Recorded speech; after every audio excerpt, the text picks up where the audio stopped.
Hello and welcome to News Central TV. I'm Darshan Usman. The top stories this hour. Serap sues President Tinubu, demands prosecution of contractors involved in 167 billion naira failed project. Federal government sets February 17 deadline for civil servants' identity verification exercise. Mali vows to hunt down attackers of deadly gold mine convoy ambush.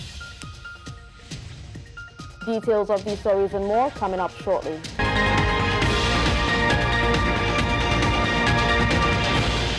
We begin with the story that the Socio-Economic Rights and Accountability Project has dragged President Bola Tinubu to court over his alleged failure to prosecute contractors who received over 167 billion naira from 31 ministries, departments and agencies for projects that were never executed.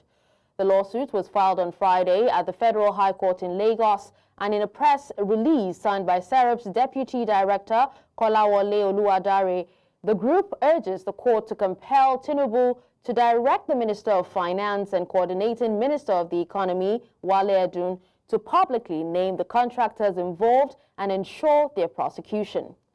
Serap is also seeking a court order mandating Edun to publish details of the projects, including their locations, the amounts received by each contractor, and the identities of the shareholders. According to Serap, the 2021 audited report by the Auditor General of the Federation, published on November 13, 2024, revealed that 31 MDAs collectively paid over 167 billion naira for projects that were never carried out. Let's now tell you that an Assistant Superintendent of Police in Niger State, Shafi Ubawa, reportedly committed suicide on Saturday afternoon. Now, the incident occurred in Kontagora local government area, where authorities revealed that his father, Usman Bawa, a resident of the Rigasa area of Kontagora, reported the matter to the police command. Officer Bawa was found hanging from the ceiling when his lifeless body, discovered by police officers, later arrived at the scene and transported his body to the general hospital, where he was confirmed dead. His remains were subsequently released to his family for burial in accordance with Islamic rites.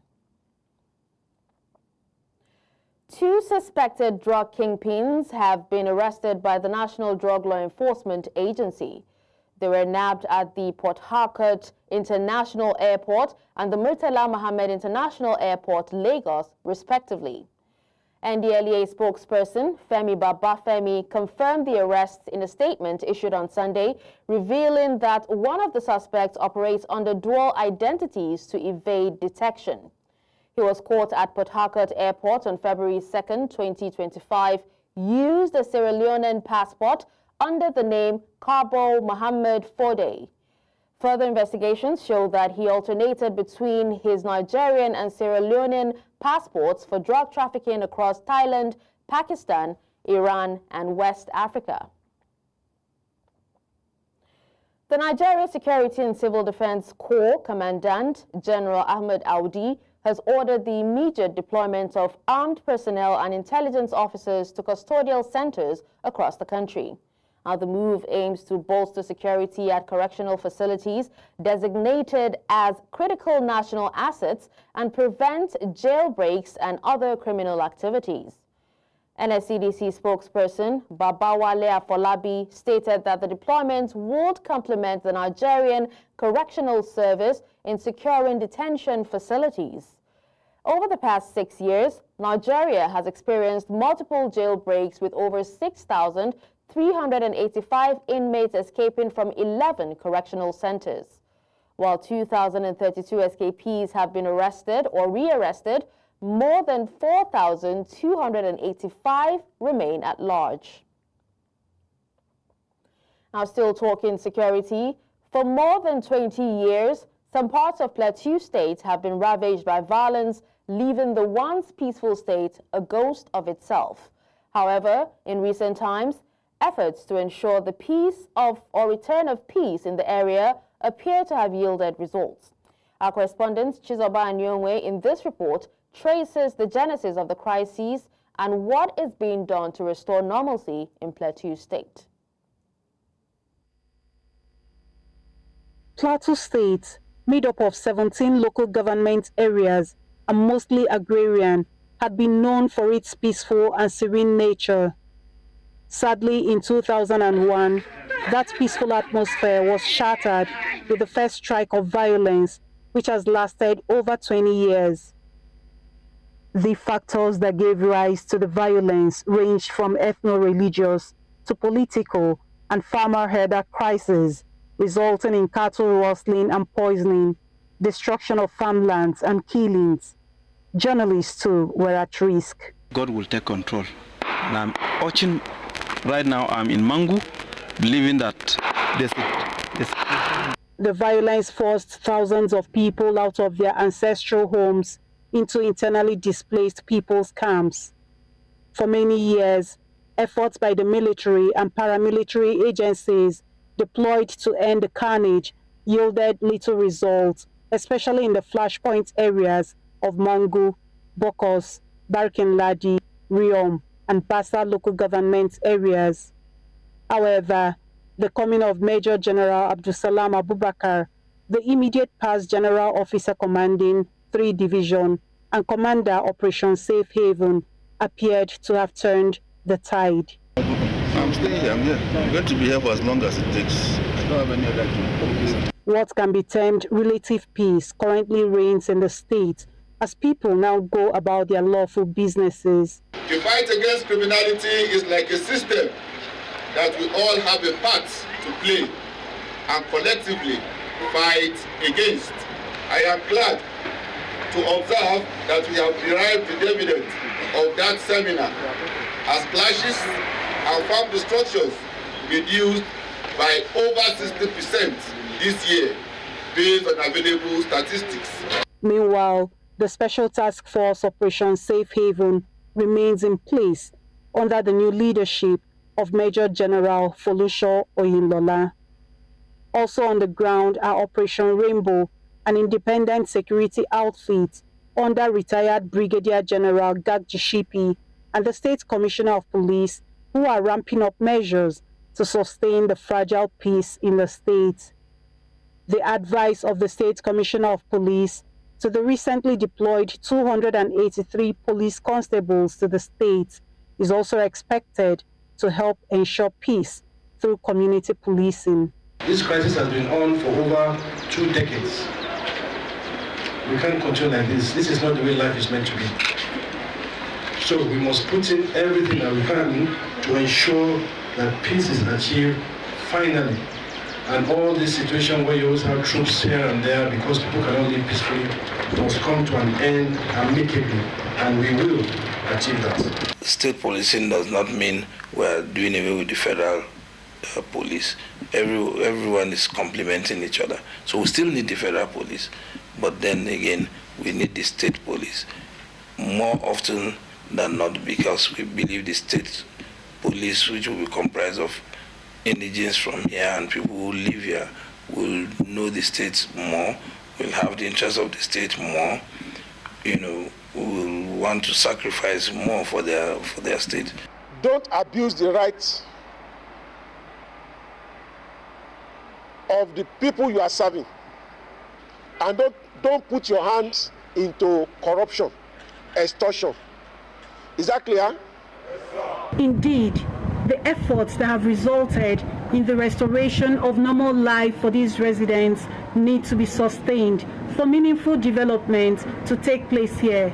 And with several arrests made over the attacks, it is expected that culprits are brought to justice to serve as deterrents to others.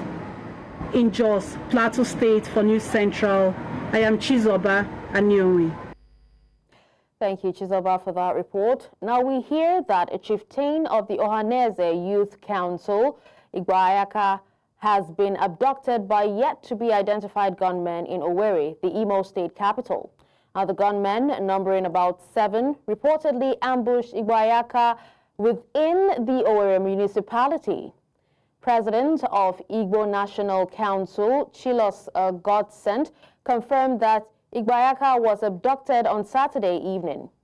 This comes as a popular native doctor known as Akwa Akuko Tiwaraki was arrested on allegations of misleading young people with the promise of affluence through some diabolic means.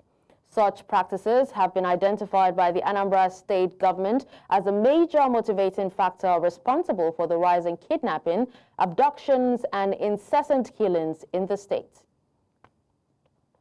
Now, to give more perspective to these developments in the Southeast, I'm joined by News Central's correspondent in the Southeast, Chinwe Ugele. Hello, Chinwe. Thank you for joining. Please, can you help us bring us up to speed with developments, in the Southeast, especially with regards to these kidnappings and killings?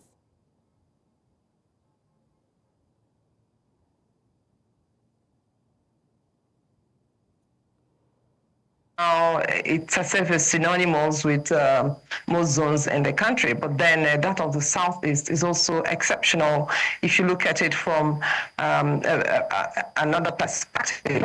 It has to do with kidnapping, and this time around, it's not just kidnapping for ransom. Now, we do not know whether it is kidnapping for ritual or just kidnapping to just maim people for the sake of there are cities where people have been kidnapped, ransom paid, yet they are brought from jail. Take for instance the case of the lawmaker in Anambra State who was kidnapped in December and was found dead just a couple of days ago. So the insecurity is in every state in the Southeast. But then there are states where they are more prevalent. Take, for instance, Anambra State and Imo State. These two states have become hot points, for kidnap cases and other violent crimes. So what is look at a situation whereby they will be able to go to bed and not have to worry about what will happen to them by the next day. But the situation it seems to be escalating even when it appears that the government is saying something. So the situation in the South is that of tense, because today you hear that one big person has been picked up. Now we get to hear these ones because they are personalities that are either politicians or community leaders. About the common man there on the streets, who you do not get to hear about what happens to them. So the insecurity in the South is really bringing a worry to the residents themselves. All right, Chinwe, please help us make sense of the new law in Anambra State, that is targeted at native doctors. Well, the law is not just targeted at native doctors. It is targeted at people who tend to deceive young people into believing that once they commit crime, that they will be protected. But then those promises, those acts of the native doctors are not put enough to protect anyone because they see their skills. So that law is one that any native doctor found deceiving young people, that once they commit ritual or get involved in actually make money. And then the law also says that you have to explain some certain that people exhibit. So it's not of if you just overnight begin to focus up and down, they cannot explain yourself now. The government is going to subject you to scrutiny and a whole lot more. But then some people have also questioned the legality of that law because it seems to be a variance in what of victory provides. Okay, because when it does not give one people opportunity to explain themselves in cases where the law says that if a building is found to be used for kidnapping, that building will be put down or forfeited to the government. Now, people see human rights can say, why not seal off building and wait for investigations to be concluded before you now bring it down? By the time you find out that actually it is what it is used for. So there are so many issues, about the law, but this involves the people, whether in Anambra, Imo, Abia, Ebonyi, or Enugu, would want is a situation whereby they do not have to fear about what happens to them when they walk the street or go to bed, or even, just stay in their workplaces. Okay. Chinwe, would you say that, there are or there is a fear and apprehension among residents, of the 5 states of the region? Well, when you walk the streets, you would not feel that way. Everything seems normal. Everything actually seems normal in all the states. But then there's this, the depth of criminality happening is something that you will really stay back to understand. But on the surface like that, it looks as if everything is normal. People are not really, the apprehension they are showing is not expressed, like that when you see them walk the streets. It is when you sit down to discuss with them that you will now begin to hear what they feel or how they feel. I spoke to some journalists over the weekend, a few days ago at Anambra, who told me that they had to park the flashy cars and start, using keke to go wherever they are going, so they don't draw attention to themselves. And I believe that is exactly what is happening to some people who are scared of the escalation of the insecurity in the zone. All right. Well, thank you so much for that update, Chinwe. Thank you. Now, still on insecurity in the southeast, I have engineer Anayo Emenia joining me to discuss what life is like for an average entrepreneur in the southeast. Anayo joins me from Oka, the Anambra State capital. You're welcome, Anayo. Yeah, thank you. Thank you. All right, so how would so you much. best describe, life or living in the southeast at the moment? Okay, life and living in the southeast, especially in Anambra here in Oka, it's a kind of people are having fear. I mean, when you are walking, you are not sure of what will happen next. Maybe next 1 or 2 hours because of insecurity. People are afraid now. So whenever you are walking, wherever you are going, make sure you let the second person to know where you are going. You can't just move anyhow these days. So that is the state now, especially now this is at its peak. Okay. Now, do you see fear? You said people are living in fear, but what about, apprehension and the law that was actually placed, on Anambra State? Do you think it would have any effect, moving forward? Yes. It's a good move in the right direction. The government of Anambra State, led by Governor Soludo, has put in place certain measures and even law.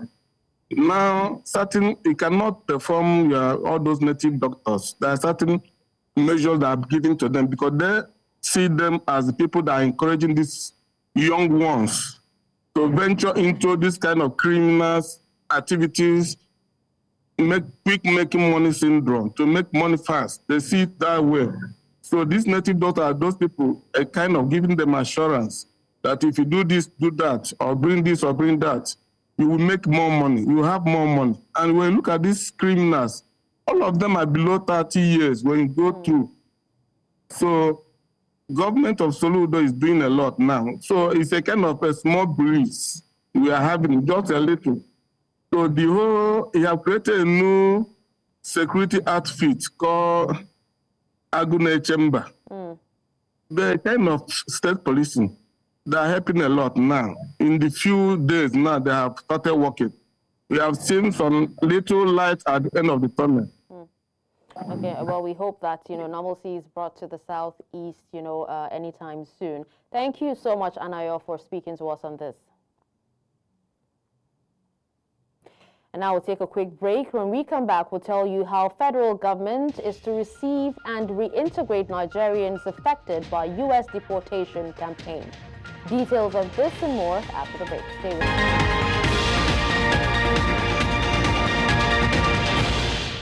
Welcome back and thank you for staying with us. Now, a massive explosion occurred Saturday at a cooking gas station in Sabon Wuse, Niger State, destroying several vehicles, goods, and foodstuff. The blast, which happened when a tanker was offloading gas at the station, sent shockwaves through surrounding communities. Now, firefighters arrived hours after the explosion, which started around 11 p.m. Miraculously, there are no reports of casualties or injuries. The explosion also extended to a nearby petrol station, burning shops containing foodstuff and packed vehicles. This incident comes just weeks after a deadly petrol tanker explosion in the same state, which claimed over 100 lives. Authorities are investigating the cause of the explosion. Away from that, February 17, 2025 has been set as the deadline for federal civil servants to complete their identity verification in a bid to eliminate ghost workers from the payroll. According to a memo from the Office of the Accountant General of the Federation, civil servants must verify their identities on the Integrated Payroll and Personnel Information System, that's IPPIS portal, to avoid salary stoppages and other sanctions. To complete the process, employees must provide their taxpayer identification number, that's TIN, IPPIS number, and salary account details. In 2024, President Bola Tinubu ordered the recovery of salaries paid to civil servants who had relocated abroad while still drawing wages from the government. He also directed that supervisors and department heads be sanctioned for enabling the fraud.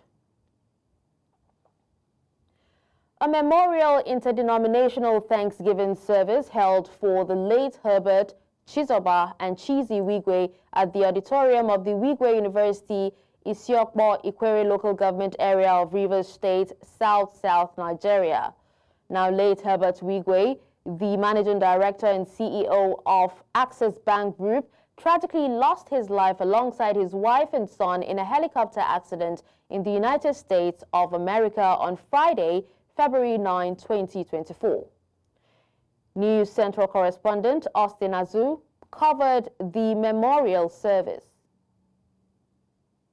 Thanksgiving service to mark the one-year remembrance of late Herbert, his wife and his son, who died in a plane crash, a helicopter crash in USA.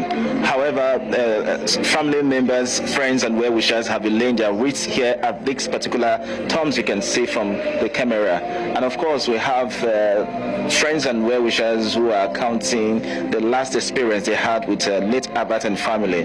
Of course, we have one of her sisters here to tell us how she feels today. Please, let's meet your name and designation. My name is Stella Eresia AK. I am Herbert's younger sister. Tell us, how do you feel today coming to lay the wreath on your brother's grave? Time, it's been quick. It's been really quick. How I feel, I really feel that Herbert's blood still drips. It's unbelievable. It's not something I ever dreamt. It's not something I ever thought I would ever experience. How do you feel about your brother? It's 1 year now without him. How's life been like? It's a very emotional question. It's difficult to get the answer for that. It's been traumatic, a lot of challenges. We've accepted the will of God, and we've done the best we can. We've tried to make sure we have to honor him and keep his legacy as much as we can, in spite of all the challenges, which have been sure to mortals, but God has seen us through, and we're sure we'll be victorious. It's not been an easy path. It's unfortunate people can't share your mourning with you. Everybody comes months differently. People react to the same thing in different ways. But we stand as a family. We have a love for him, regardless of what anybody says, what people say. We know who he is. We share a bond that not even death to put us apart. We have a duty. We have a duty to protect Herbert and everything that has to do with Herbert, even after death. Let's go to the grave and see how it looks like. You can see at the moment we have these wreaths laid here already, and this is the grave perceived for the mother, Okay, this is Herbert's grave, and this is the wife, and of course, at my right-hand side over there, that is for the son. Away from that, the federal government has expressed readiness to receive and reintegrate Nigerians affected by U.S. President Donald Trump's deportation order. Now, Minister of Interior Olubunmi Tunji-Ojo confirmed that about 3,690 Nigerians in the U.S. are facing deportation as Trump intensifies his crackdown on illegal immigrants.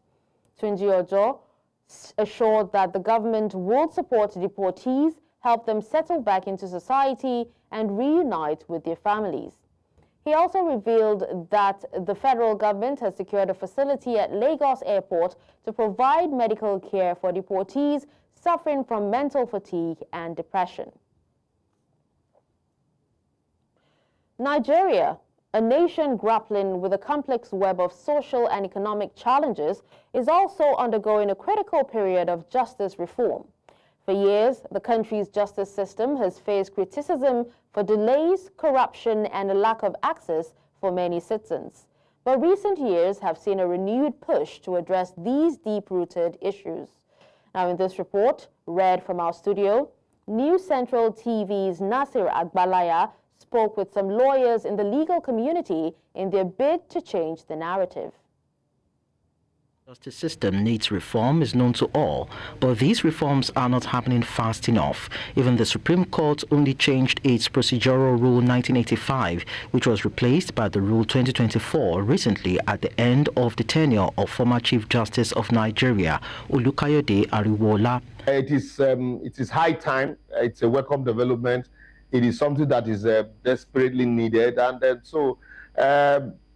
if you go to the Federal High Court, State High Court, various State High Court, the rules are updated, with time, because, some of these, law is dynamic, and the practice also is dynamic. Some of the things that court used to do, some 3, 4, 5 years back, today are obsolete. So you need to update the rules, to accommodate some of this innovation, especially now that there are, internet access, digital way of doing things. But what are the things needed for the reforms to happen in the sector?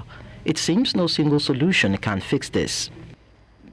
The one that's most prominent is the congestion of cases in the courts. Justice delayed is justice denied. Training of all the key stakeholders. And when I say the key stakeholders, I mean the judges, I mean the bailiffs, I mean the anti-graft agencies. I think it borders on training and understanding the pain of the users of the system. Some low-hanging fruits were identified that can improve justice delivery across Nigeria. With AI, ChatGPT, and a lot of other technological solutions, if we start using them in the courts, from e-filing to the way the judges write at the moment is longhand, when we start using technology and the recording system for the judges, then a court that has maybe, let's say, 20 cases, because that's unbelievable the number of cases at times that a judge in a single day has to handle. If we employ and deploy technology, it would definitely hasten the way judges deliver their judges, and definitely it will also clear the congestion in the courts. I think with the advent of technology, we should do a lot more. By my own assessment, I would like to think that in the use of technology, we're at about, say, 10 to 15%. Because, you hear about e-filing, but there's a backlog of cases. Assignments are not done on time. Even when those cases eventually get assigned and in court, it takes a long time for matters to be determined. Judges still take notes in longhand. Lawyers still insist that they must be taken verbatim. So a lot of things are done. The bench is not without blame. The judges' remuneration was recently increased. Kudos to that. What about the infrastructure? Have you seen the courtrooms with which these judges sit? How about their living condition? Judges still come to court late at 10:30, 11 on account of traffic because they live far away from the courtrooms. So the solution is not appointing more judges. No, the solution is having infrastructure that can cater for the judges that we have today. The procedure for appointing judges is well spelled out in the various statutes that are various provisions that have been enacted for that purpose. They are regimental. The question is, do we implement, or what does it take to satisfy that criteria so you have competent persons in the bench? So when you talk about integrity is difficult to define, but you can recognize a person of integrity when you see one. If, when all or modestly, more of these are sorted, then the administration of justice in Nigeria should be in a better state, where the average Nigerian can believe that justice can be served.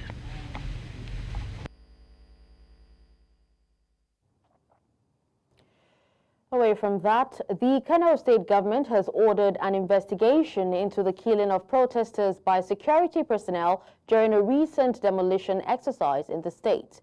Now, the governor made this known to citizens when he visited the Rimin Zakara community, Ungogo local government area of the state, to meet with the families of those killed during the incident.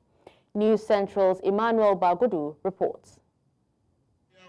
It all started when 3 protesters were allegedly shot dead, with several others injured by security operatives, as officials of the state demolished properties at Rimin Zakara in the Ugongo local government area of the state. The state government had ordered the demolition of the properties after the Kano Urban Planning and Development Authority said that they had built on a portion of land belonging to the Bayero University. The episode resulted to a clash between residents and the state government officials, thus leading to fatalities. This prompted the visit of the governor Abba Yusuf to the scene of the incident. The youths who were not informed prior to the arrival of the security forces mobilized themselves and tried to defend their farmlands.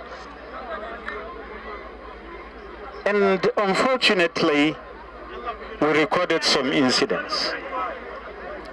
3 young men died on the spot.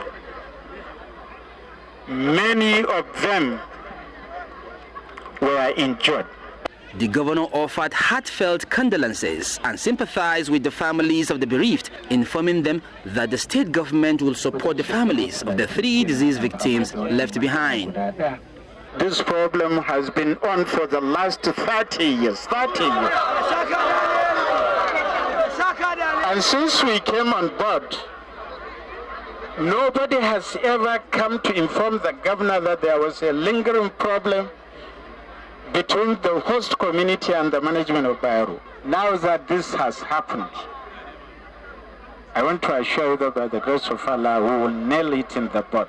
The governor frowned at the use of live ammunition on unarmed protesters, saying such actions will no longer be tolerated. In Kano for News Central, I am Emmanuel Bagudu.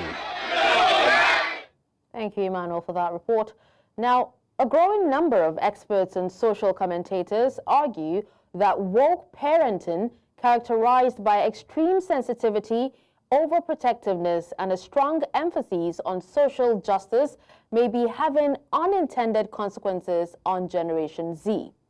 Is this approach leaving young people more anxious, entitled, or ill-prepared for real-world challenges? News Central's Bettina Nweli reports. Refers to a child-rearing approach that prioritizes social consciousness, inclusivity, and emotional well-being. Parents who adopt this style often shield their children from discomfort, advocate for trigger warnings, and encourage open discussions on issues such as race, gender, and mental health. I'm a Gen Z by age, but I had this millennial training, and till now there are some places that normally you shouldn't even shout at me. she shouts at me, I lose everything completely. That was the upbringing. So I don't want to raise children where somebody's shouting at and they can't speak out for themselves. Meanwhile, there are still things to be put in place. So I feel like there should be a little balance. This new generation parents are failing in their responsibility. The old parents are the actual genuine parents. They have time for their children. They tell their children real life story in such a way that the children learn from them. So the old method of parents is still the best because they give their children the right direction and what they're supposed to know for better future. In school now, when we are going to school, our parents don't follow us about. We do our things. We are selfless. We can go about do our daily duties and come back safely. But realize now, some parents, even when they are writing JAM, when they are writing post-UTME and other exams, their parents follow them about. So realize that those children, they are no longer confident to do a lot of things that they're supposed to do as children, as people that are getting to adult age. A lot of children are like traumatized from like not gentle parenting. So like, yeah, I think it's making children softer, making children like feel closer to their parents. Some workplace leaders have also observed a rise in young employees struggling with feedback and professional expectations, attributing it to an upbringing that prioritizes validation over adaptability. I would say they are in two sets. The ones who know, and they know that they know, and we have the sets who doesn't know but think that they know. That's the second part of the Gen Zs. So you see them applying for jobs, applying for, trying to go into an institution, and they are not so aware of what's happening there, right? But unlike the millennials, which they've always known, all they've known is, oh yes, we have to work towards what we're doing. We want to really learn, grow, and get these things done together so that we can get ourselves into that place. So they try to gather all that they need together to get into that place of job because they are ready. As parenting styles evolve with cultural shifts, one question remains. Are we preparing the next generation for the world as it is, or the world we wish it to be? In Lagos, for News Central, I am Bettina Nwili. And now we take a quick break.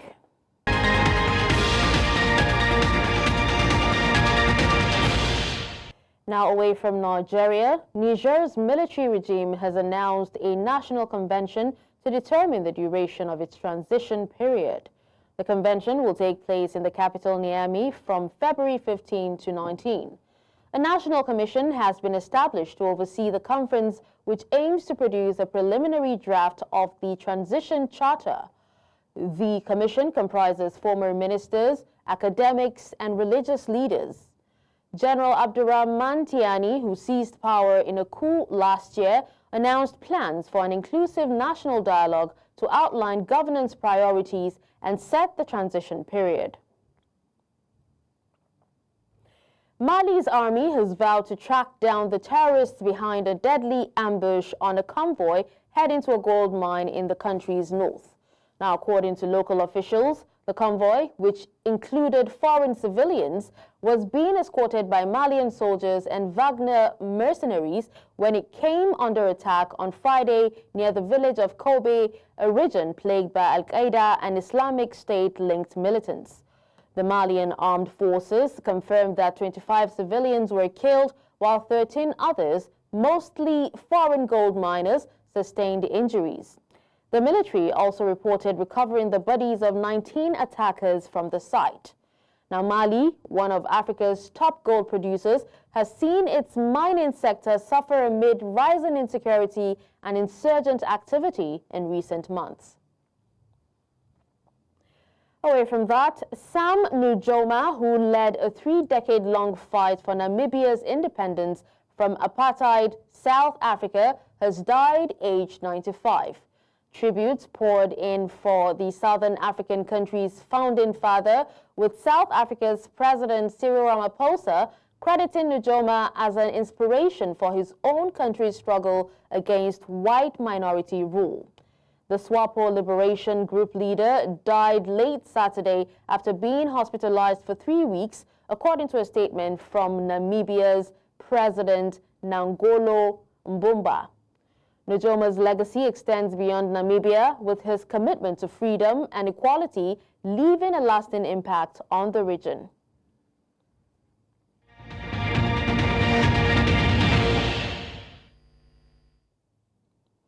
In other news from around the world, Pope Francis has urged the faithful to pray for peace in various conflict-ridden regions around the world.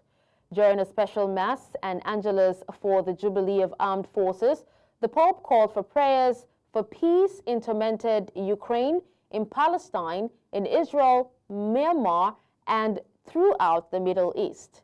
The Pope's appeal comes as a reminder of the ongoing conflict and humanitarian crisis in these regions and the need for continued prayers and efforts towards achieving peace and reconciliation. Per la pace nella martoriata Ucraina, in Palestina, in Israele, in Myanmar, in tutto Medio Oriente. When we come back after the break, we'll move on to sports news. Stay with us.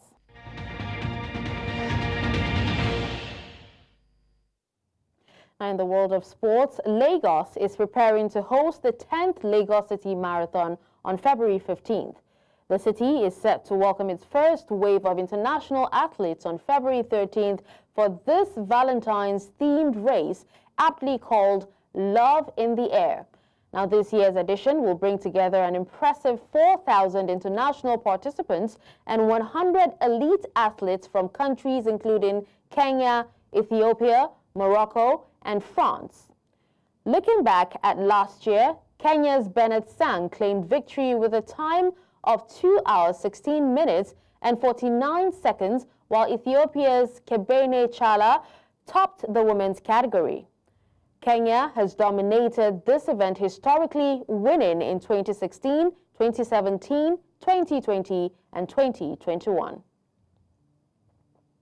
Still talking sports, a new long jump format for long jump athletes was tested at Saturday's indoor meeting in Dusseldorf. Now, the traditional takeoff board has been replaced with a 40-centimeter takeoff zone, using cameras to measure jumps from where athletes actually leave the ground. Olympic champion Malaika Mihambo, who tested the new system, landed a 6.87-meter jump using the zone method, significantly longer than her 6.39-meter measurement under traditional rules. While Mihambo expressed interest in the innovation, not everyone is on board. Track legend Carl Lewis has strongly criticized the change, arguing it would remove crucial technical skills from the sports. World Athletes President Sebastian Coe, however, supports the reform, noting that 1/3 of jumps at the 2023 World Championships were invalid. And that's all at this hour. But before we go, let's take another look at some of our top stories. We told you that Serap sues President Tinubu, demands prosecution of contractors involved 167 billion naira failed projects. We also told you that federal government sets February 17 deadline for civil servants' identity verification exercise. Finally, you heard that Mali vows to hunt down attackers of deadly gold mine convoy ambush. You can watch News Central live on DSTV channel 422, Star Times channel 274, Avo TV, and YouTube. Many thanks for watching. I'm Dawson Usman.